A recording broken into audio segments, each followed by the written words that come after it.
మలలో పాలుందుటయే నా దర్శనమాయనే నా తను వందున శ్రమలు సహించి నీ వారసుడానైతిని నీ శ్రమలలో పాలుందుటయే నా దర్శనమాయనే నాతను వందున శ్రమలు సహించి నీ వారసుడానైతిని ఆహా నా ధన్యత ఓహో నా భాగ్యము ఏమని వివరింతునో ఏమని వివరింతునో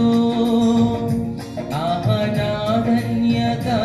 ఓహో నా భాగ్యము ఏమని వివరింతును ఏమని వివరింతును నేనెందుకని నీ సొత్తుగా మారితిని యేసయ్యా నీ రక్తముచే కడుగబడినందునా నీ అనాది ప్రణాళికలో హర్షించెను నా హృదయ